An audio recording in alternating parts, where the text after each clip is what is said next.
KPCC തലവനെയൊക്കെ മാറ്റിയ സമയത്ത് ഒരുപാട് പ്രതീക്ഷ ഉണ്ടായിരുന്നു. പക്ഷെ സണ്ണി ജോസഫ് എന്ന പേര് വന്നപ്പോഴും കുറേ ഇങ്ങനൊരു പല്ലുകടി ഉണ്ടായിരുന്നു പലർക്കും. ഇപ്പോഴും അത് നിലനിൽക്കുന്നുണ്ട് എന്നുള്ളതാണ് വസ്തുത.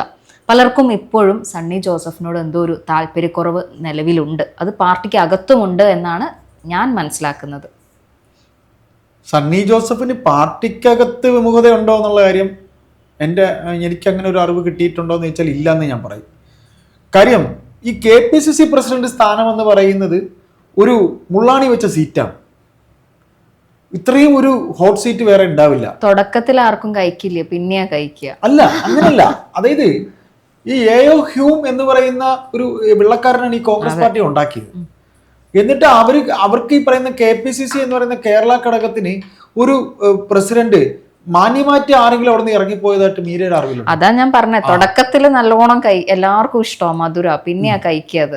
അതായത് അതിന് നമ്മൾ പറയും, നിങ്ങളിപ്പം നിങ്ങളെ കോഴിക്കോടൻ സ്ലാങ്ങിൽ മലപ്പുറം സ്ലാങ്ങിൽ തുടക്കത്തിൽ ഇഷ്ടാവും എന്നൊക്കെ പറഞ്ഞില്ലേ. അങ്ങനെ നമ്മൾ തിരുവനന്തപുരത്താണെങ്കിൽ പറഞ്ഞാൽ എങ്ങനെയെന്നറിയോ, പുത്തനച്ച് പുരപ്പുറം തോക്കും എന്നൊക്കെ പറയുന്ന പോലെ ഇദ്ദേഹത്തിനുണ്ടായ ഏക മെരിറ്റ് എന്താണ്? ഇദ്ദേഹത്തിന് ഇവർ കണ്ടൊരു മെരിറ്റ് എന്ന് പറഞ്ഞാൽ, ഇപ്പോൾ അദ്ദേഹം KPCC പ്രസിഡന്റ് ആയി കഴിയുമ്പോൾ പത്തനംതിട്ട, കോട്ടയം, ഇടുക്കി, അതായത് മധ്യ കേരളത്തിലെ അവിടുത്തെ കുറെ വോട്ട് കിട്ടുമെന്ന് വിചാരിച്ചാണ് ഇദ്ദേഹത്തിന് എടുത്തിട്ടുള്ളത്. പക്ഷെ ഇദ്ദേഹത്തിന് എടുത്തിട്ട് മധ്യ കേരളത്തിലൊക്കെ വോട്ട് കിട്ടുമോ ഇല്ലെന്നുള്ളത് ഇനിയിപ്പോൾ തദ്ദേശ ഇലക്ഷൻ മൂലം അറിയാം. പക്ഷെ അതിന് സ്റ്റേബിളായ ഒരു നേതാവായിരിക്കണം ഇദ്ദേഹം ഒരു MLA ആണ്. ഞാൻ പറയാം, ഇദ്ദേഹം ഒരു സ്റ്റേബിൾ അല്ല. അദ്ദേഹത്തിൻ്റെ ഒപ്പീനിയൻസിന്, അദ്ദേഹം പറയുന്ന അഭിപ്രായങ്ങൾക്ക് ഒരിക്കലും ഒരു സ്റ്റെബിലിറ്റി ഇല്ല. ഇന്ന് പറയുന്നതല്ല അദ്ദേഹം നാളെ പറയുന്നത്. ഉദാഹരണം, PV അൻവറിൻ്റെ കേസ് നമുക്ക് എടുക്കാം. PV അൻവറിൻ്റെ കേസ് എടുക്കുമ്പോഴത്തേക്ക് PV അൻവർ എടുക്കുന്നില്ല എന്നുള്ളൊരു തീരുമാനം സതീശൻ പറയുന്നു. ശരി, ലീഗ് അതിനെ എതിർക്കുന്നു. അതായത് സമകാലിക രാഷ്ട്രീയം അല്ലെങ്കിൽ രാഷ്ട്രീയം അറിയാവുന്നവർ, നമ്മൾ പണ്ടത്തെ രാഷ്ട്രീയം എന്ന് പറയും, ഇന്നത്തെ രാഷ്ട്രീയം എന്നും പറയും. അപ്പോൾ പണ്ടത്തെ രാഷ്ട്രീയത്തിലെ ശ്രേണിയിൽപ്പെട്ട K കരുണാകരനെ പോലെയുള്ളവർ, AK ആന്റണിയെ പോലുള്ളവർ ഒക്കെ ഉണ്ടായിരുന്ന സമയത്ത് ഉണ്ടായിരുന്ന കുഞ്ഞാലക്കുട്ടിയെ പോലുള്ളവരൊക്കെ പറഞ്ഞ് അൻവറിനെ അങ്ങനെ പിണക്കരുത്. അന്ന് അദ്ദേഹത്തിൻ്റെ അടുത്ത് ബൈറ്റ് ചോദിക്കാൻ ചെന്നപ്പോൾ അദ്ദേഹം പറഞ്ഞത്, ആ വാതിൽ ഞങ്ങൾ അടച്ചിട്ടില്ല, അല്ലേ, ആ വാതിൽ ഞങ്ങൾ അടച്ചിട്ടില്ല, ഞങ്ങൾ അൻവറിനെ അങ്ങനെ ചെയ്യില്ല എന്ന് പറഞ്ഞു. K മുരളീധരനും പറഞ്ഞു. വേറെ ഉള്ളവരെ സുധാകരൻ പറഞ്ഞാൽ മാത്രമേ സ്റ്റേണായിട്ട് അന്ന് ഇന്ന് സുധാകരൻ നിൽക്കുന്നു. ശരി, അടുത്ത നമ്മൾ രണ്ടാമത് VD സതീശിൻ്റെ അടുത്ത് പിന്നെ ചെന്നപ്പോൾ പുകഞ്ഞ കൊള്ളി പുറത്ത് തന്നെ എടുക്കൂല എന്ന് പറഞ്ഞു. അപ്പോൾ അങ്ങനെ അന്ന് അദ്ദേഹം അപ്പോൾ തിരിച്ച് സതീശിനോട് ചോദിച്ചു, നിങ്ങളുടെ പ്രസിഡന്റ് ഇങ്ങനെ പറഞ്ഞല്ലോ, അതെനിക്കറിയില്ല, അദ്ദേഹത്തോട് ചോദിച്ചു. വീണ്ടും അദ്ദേഹത്തോട് ചോദിച്ചപ്പോൾ അദ്ദേഹം പറഞ്ഞു, എനിക്കതിൽ വേറെ കമൻ്റ് ഒന്നുമില്ല, അദ്ദേഹം എന്താ പറഞ്ഞത് അത് തന്നെ എനിക്കും പറയാനുള്ളൂ. ഇതാണ് ഒരു പ്രസിഡന്റ് പറയുന്നത്. KPCC പ്രസിഡന്റ് എന്ന് പറയുമ്പോൾ പ്രസിഡന്റിന് അതിൻ്റെതായ ഒരു സ്ഥാനമുണ്ട്. അത് തെളിയിച്ച ഒരാൾ K മുരളീധരനാണ്. KPCC പ്രസിഡന്റ് ആയിരുന്നുകൊണ്ട് K മുരളീധരനാണ് അത് തെളിയിച്ചിട്ടുള്ളത്. പിന്നെ K സുധാകരനും തെളിയിച്ചിട്ടുണ്ട്. ഇവർക്കൊക്കെ ഇപ്പം വേണ്ടത്, ഇപ്പം മീര തുടക്കത്തിൽ പറഞ്ഞു, അദ്ദേഹം വന്നപ്പോൾ ഇപ്പം എല്ലാവർക്കും അഭിമതനാണ്. അദ്ദേഹത്തിന് എന്ത് ക്വാളിറ്റിയാണ് അദ്ദേഹത്തിന് പ്രസിഡന്റ് ആവാൻ ഉണ്ടായിരുന്നത്? അദ്ദേഹം K സുധാകരൻ എന്ന നേതാവ് കണ്ണൂർ DCC പ്രസിഡന്റ് ആയിരുന്നപ്പോൾ അവിടുന്ന് അദ്ദേഹം ആ സീറ്റ് മാറിയപ്പോൾ അടുത്ത് വന്നൊരു DCC പ്രസിഡന്റ്, അത്രയേ ഉള്ളൂ. ഇപ്പം അദ്ദേഹം ജയിച്ചിരിക്കുന്ന കണ്ണൂരിൽ നിന്നുള്ള എനിക്ക് ആ സീറ്റ് പെട്ടെന്ന് ഓർമ്മ വരുന്നില്ല. അവിടെ എത്ര വോട്ടിന്, തുച്ഛ വോട്ടിന് അദ്ദേഹം ജയിച്ചിരിക്കുന്നത്. ഒരു കുടിയേറ്റ കർഷകനാണ് അദ്ദേഹം, ഒരു കുടിയേറ്റ ക്രിസ്ത്യൻ കുടുംബത്തിലെ ആളാണ് അദ്ദേഹം, കണ്ണൂർ. എന്നിട്ട് അദ്ദേഹം ഇതായിട്ട് എന്ത് തീരുമാനമാണ് അദ്ദേഹം സ്റ്റേണായിട്ട് എടുത്തത്? ഇപ്പൊ തന്നെ DCC പ്രസിഡന്റുമാരെ മാറ്റുമെന്ന് പറഞ്ഞു. തിരുവനന്തപുരത്തെ DCC പ്രസിഡന്റ് ജനഗണമന തെറ്റിച്ച് വരെ പാടിയ DCC പ്രസിഡന്റ്. ജനഗണമനയാണോ അതേ എനിക്കറിയില്ല, പാട്ട് നമ്മുടെ ഇതുമായിട്ട് ബന്ധമായി എനിക്ക് ജനഗണമന തന്നെയാണെന്നാണ് എനിക്ക് തോന്നുന്നത്. അത് അല്ലേ, രാഹുൽ ഗാന്ധി ഉള്ള വേദിയിൽ അതുവരെ തെറ്റിച്ച പാലോട് രവി എന്ന് പറയുന്ന DCC പ്രസിഡന്റ്. പിന്നെ ബാക്കി DCC പ്രസിഡന്റുമാരെയൊക്കെ ആരെങ്കിലും മാറ്റിയോ? സതീശന്റെ സ്വന്തം DCC പ്രസിഡന്റാണ് ഇവിടെയുള്ളത്. ശരി, അയാൾ കഴിവുള്ള ആളാണ്. ഇവിടുത്തെ ആൾ നമ്മൾ കൊച്ചിയിലെ DCC പ്രസിഡന്റ് കഴിവുള്ള ആളാണ്. നമ്മൾ സമ്മതിച്ചു. ഷിയാസ് അല്ലേ, ഷിയാസ് എന്നല്ല ഇതിന്റെ പേര്, മുഹമ്മദ് ഷിയാസ്. പോട്ടെ, ബാക്കി എത്ര പേര് മിടുക്കന്മാരുണ്ട്, മിടുക്കന്മാരല്ലെന്നൊക്കെ എല്ലാവർക്കും അറിയാം. എന്നിട്ട് ഒരു കമ്മിറ്റി ഉണ്ടാക്കിയോ? കമ്മിറ്റി ജംബോ കമ്മിറ്റിയായി ഇപ്പോഴും. KPCC പ്രസിഡന്റിന്റെ സ്ഥാനാരോഹണ ചടങ്ങ് അല്ലെങ്കിൽ KPCCയുടെ പുതിയ ഭാരവാഹികളെ തെരഞ്ഞെടുത്തു.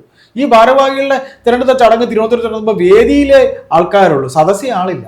അത് പണ്ടും അങ്ങനെയാണ്. അത് കോൺഗ്രസിന്റെ സ്വതവേ അങ്ങനെ ഒരു ചീത്തപ്പേരുണ്ട്. ആ ചീത്തപ്പേര് അവർ മാറ്റണ്ടേ? ഇപ്പൊ തന്നെ ഞാൻ പറയട്ടെ, ഇപ്പൊ ആൾക്കാർ ആഗ്രഹിക്കുന്നില്ലേ മറുത്തൊരു ഭരണം വേണമെന്ന്? ഇപ്പൊ നിലമ്പൂർ തെരഞ്ഞെടുപ്പ് വന്നു, 2 തട്ടിലാണ് അവർ നിന്നത്. ഇപ്പൊ PV അൻവറിന്റെ വോട്ട് കൂടെ കിട്ടിയെങ്കിൽ ഈ പറയുന്ന ഷൗക്കത്ത് എത്ര വോട്ടിന് ജയിക്കേണ്ടതായിരുന്നു? പക്ഷെ PV അൻവറിനെ പാർട്ടി സ്വീകരിച്ചിരുന്നെങ്കിൽ PV അൻവർ പറയുന്ന പല കാര്യങ്ങളും അംഗീകരിക്കേണ്ടി വരില്ല. അങ്ങനെയൊന്നും ചെയ്യാൻ പറ്റില്ല മീര. എന്തായി പറയുന്നത്? ഈ പറയുന്ന പോലെ KPCCക്ക് ഒരു ഘടകം ഇതുണ്ട്. ഇയാൾ പിന്നെ കോൺഗ്രസ് പോലൊരു വലിയ പാർട്ടി വന്നിട്ട് ഇയാൾ ഒരു തൻപ്രമാണത്വം, അതിനാണ് സുധാകരനൊക്കെ ഇവിടെ ഉള്ളത്. നമ്മൾ അവിടെയാണ് ചിന്തിക്കാനുള്ളത്. സുധാകരനുണ്ട്, K മുരളീധരനുണ്ട്, VM സുധീരനുണ്ട്, മുല്ലപ്പള്ളി രാമചന്ദ്രനുണ്ട്. അവരെ കൊണ്ടൊക്കെ നിയന്ത്രിക്കാമല്ലോ. അവരടുത്ത് പറയാമല്ലോ, അങ്ങനെ പറയാൻ കേൾക്കില്ല, അങ്ങനെ അടുത്ത് പറഞ്ഞ് മര്യാദയ്ക്ക് നിൽക്കാൻ പറ എന്ന് പറഞ്ഞാൽ രമയ്ക്ക് കൊടുത്തൊരു രീതിയെങ്കിലും കൊടുത്തുകൂടായിരുന്നു. നമ്മളൊരു ഇലക്ഷൻ വരുമ്പോൾ ഉണ്ടല്ലോ, അവിടെയാണ് CPMന്റെ രാഷ്ട്രീയം. നിങ്ങൾക്ക് വേണ്ടത് വോട്ടാണ്. നിങ്ങൾ അതാണ് സമാഹരിക്കാനുള്ളത്. ഇപ്പൊ ജോയിയെ നിർത്താമെന്നല്ല പറയണ്ടേ. ഇപ്പൊ രാഹുൽ മാങ്കൂട്ടൻ രാത്രിക്ക് രാത്രി കാണാൻ പോയി അല്ലേ, അത് അയാൾ ഡിസിഷൻ എടുത്ത് പോയി നിങ്ങൾ ധരിക്കണുണ്ടോ? ഒരിക്കലും ഇല്ല. VD സതീശന്റെ ആളായിട്ട് പോയതാ, ചാവേറാണ്. സതീശൻ പറഞ്ഞു, നീ പോയിട്ട് വാ, കണ്ടിട്ട് വാ, ബാക്കി ഞാൻ നിന്നെ ഏറ്റോളാം. ആ പ്രശ്നം അങ്ങനെയല്ലേ പോയത്. അല്ലാതെ കുറ്റമാക്കുകയോ അദ്ദേഹത്തിന് ആരെങ്കിലും വിമർശിക്കുകയോ അദ്ദേഹത്തിന് ആരെങ്കിലും ഒരു പത്രസമ്മേളനത്തിലൂടെ അയാൾ ചെയ്ത് ശരിയായെന്നോ ആരെങ്കിലും പറഞ്ഞു? പകൽ പോലെ വ്യക്തം, രാത്രിയാണ് പോയെങ്കിലും പകൽ വെളിച്ചം പോലെ സത്യമാണ് ഇത് സതീശൻ പറഞ്ഞിട്ട് പോയത്. അപ്പൊ അവിടെ പരാജയമായോ? അപ്പൊ ഇതിനകത്ത് ഇത്രയേ ഉള്ളൂ. പക്ഷെ അതൊന്നും ബാധിച്ചില്ല. ഷൗക്കത്ത് വിജയിച്ചില്ലേ? ഷൗക്കത്ത് ജയിച്ചത് നിങ്ങൾ എന്തായി പറയുന്നത്? അതൊരു കോൺഗ്രസ് സീറ്റല്ലേ? അത് ഇത്രയും കാലം ആരുടെ അടുത്തായിരുന്നു? PV അൻവർ. PV അൻവറിന് CPM എന്ന് പറയുന്ന പാർട്ടി, CPM എന്ന് പറയുന്ന പാർട്ടിയുടെ മെഷീനറിയെ കുറിച്ച് നിങ്ങൾക്ക് അറിയില്ലേ? ഇപ്പൊ 66,000 വോട്ട് M സ്വരാജ് പിടിക്കും നിങ്ങൾ കരുതിയോ? ഒരു 30,000 വോട്ട് പോലും പാർട്ടി പ്രതീക്ഷിച്ചില്ല. ആ സ്ഥാനത്ത് 66,000 വോട്ട് കിട്ടിയതൊരു വലിയ കാര്യമാണ്. വെറും എത്രയോ ശതമാനം വോട്ട് മാത്രമേ അങ്ങോട്ടും ഇങ്ങോട്ടും മാറിയിട്ടുള്ളൂ. എം സ്വരാജ് നായർ, എന്തിന് പിണറായി വിജയൻ അവിടെ അങ്ങനെ ഒരു സ്ഥാനാർത്ഥിയെ കൊണ്ട് നിർത്തി? അവിടെ നായർ വോട്ടുണ്ട്, ഹിന്ദു വോട്ട് ഒരുപാടുണ്ട്. 2 ലക്ഷം ഹിന്ദുക്കളുണ്ടെന്ന് തോന്നുന്നു. അല്ല, 1 ലക്ഷം ഹിന്ദുക്കളും 1 ലക്ഷം മറ്റു ജാതിക്കാരും എല്ലാം കൂടെ ഉണ്ട്. മൊത്തത്തിൽ 2 ലക്ഷം വോട്ടല്ലേ അവിടെ ഉള്ളൂ ആകെ. 2-2.5 ലക്ഷം വോട്ടും കണ്ടേ ഉള്ളൂ. അതിൽ 66,000 വോട്ട് കിട്ടി M സ്വരാജിന്. അത് മോശമാണോ?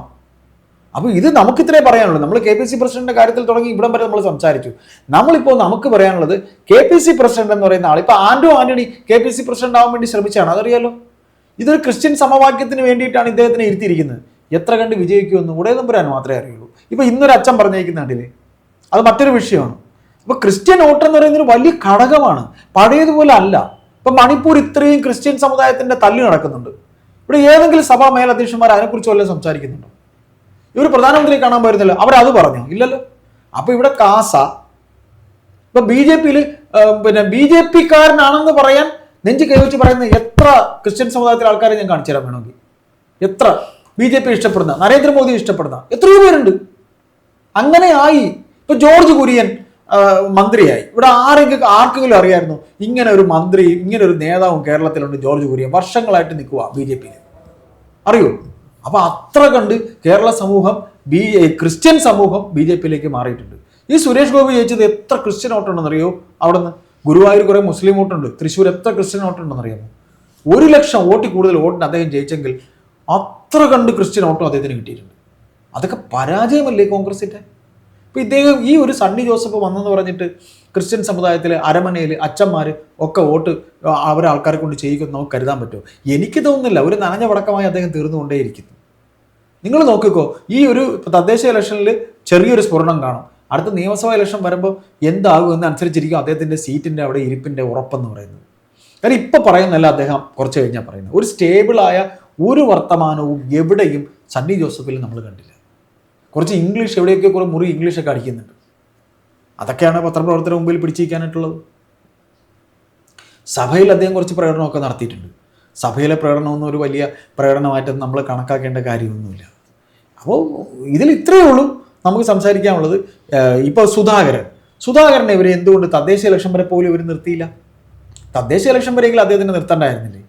തദ്ദേശ ഇലക്ഷൻ കഴിഞ്ഞിട്ട് മാറ്റിയാൽ മതിയായിരുന്നല്ലോ. അദ്ദേഹത്തിനെ മാറ്റി. ഇപ്പോൾ വീണ്ടും ജംബോ കമ്മിറ്റിയാണ് വരാൻ പോകണമെന്ന് പറയും. ഈ പറയുന്ന രീതിയിൽ അടുത്ത വരാൻ പോകുന്ന KPCC ജംബോ കമ്മിറ്റിയാണ് വരാൻ പോകുന്നതെന്ന് പറയും. അപ്പോൾ ഇതിൽ ഇത്രയും നമുക്ക് പറയാനുള്ളൂ.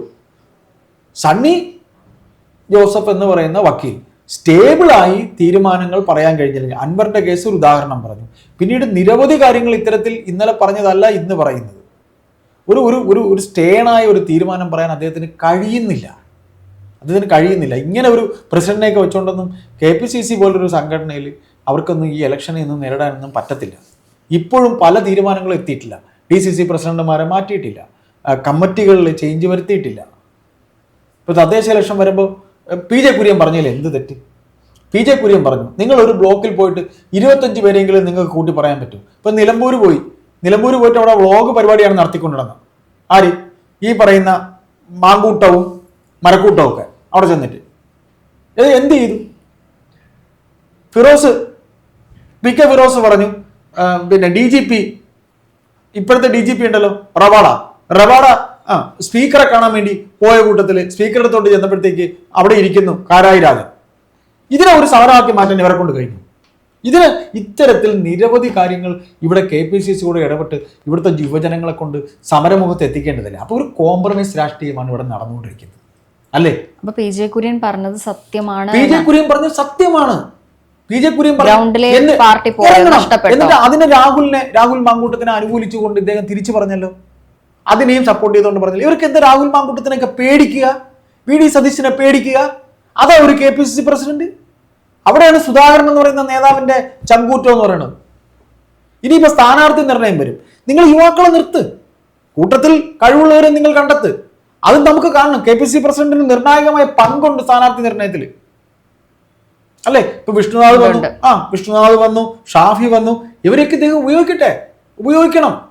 ലോക്സഭയിൽ പോയ അടൂർ പ്രകാശനെ ഇനി കൊണ്ടിവിടെ നിർത്തിയാലേ കോന്നിയിൽ സീറ്റ് കിട്ടുള്ളൂ. അങ്ങനെ നിരവധി കാര്യങ്ങളുണ്ട്. കാര്യം നമുക്ക് ഈ ഒരു സംസാരത്തിൽ ഈ വിഷയം തീരില്ല. കാര്യം KPCC പ്രസിഡന്റ് എന്ന് പറയുന്ന ഒരു ഹോട്ട് സീറ്റാണ്. ഈ ഹോട്ട് സീറ്റ് എന്ന് പറയുന്നത് K സുധാകരൻ അതിന് വളരെ മികച്ച ഒരു നേതാവാണ്. പിണറായി വിജയൻ എന്ന കണ്ണൂരുകാരനെ ഒപ്പോസ് ചെയ്യാൻ മറ്റൊരു കണ്ണൂരുകാരനെ കൊണ്ടുവച്ചു. നിങ്ങൾ നോക്കിക്കോ, ഈ വരുന്ന നിയമസഭാ തെരഞ്ഞെടുപ്പിൽ എന്ത് റിസൾട്ട് ആയിരിക്കും സംഭവിക്കാൻ പോകുന്നത്, അതനുസരിച്ച് KPCC പ്രസിഡന്റ് മാറുക തന്നെ ചെയ്യും, അല്ലെങ്കിൽ ഒരു മാറ്റുക തന്നെ ചെയ്യും. കാര്യം കോൺഗ്രസിന് അങ്ങനെ ഒരു ശീലമുണ്ട്. എല്ലാം കൂടെ അങ്ങോട്ടും ഇങ്ങോട്ടും പരസ്പരം അടിച്ച് തൊലച്ചിട്ട് അവസാനം ഒരാളെ പേരിക്കൊണ്ടെങ്കിൽ ചാർത്തും. അല്ലാതെ ഇപ്പൊ KPCCയുടെ സ്ഥിരം പല്ലവിയാ. അതെ, അത് അതിൽ വ്യക്തമായിരുന്നു ലാസ്റ്റ് വരെ. ഇപ്പൊ എന്തായാലും നമുക്ക് കാത്തിരിക്കാം എന്താവും എന്നുള്ളത്. കാര്യം അദ്ദേഹത്തിന്റെ എബിലിറ്റി പ്രകടമാക്കേണ്ടത് തദ്ദേശ ഇലക്ഷനിലാണ്. അത് ഇങ്ങനെ ആരെങ്കിലും ഒക്കെ പേടിച്ചിട്ടും ഭയന്നിട്ടും അല്ല പറയേണ്ടത്. സതീശന്റെ അടുത്ത് നിന്ന് ഇങ്ങനെയും പറയും, ഇപ്പുറത്ത് നിന്നിട്ട് സുധാകരൻ്റെ അടുത്ത് ഇങ്ങനെയും പറയും. അങ്ങനെയല്ല സാർ നേരെ നിന്ന് പറയാനുള്ളത് പറയണം സാർ, അത്രേ നമുക്ക് പറയാനുള്ളൂ.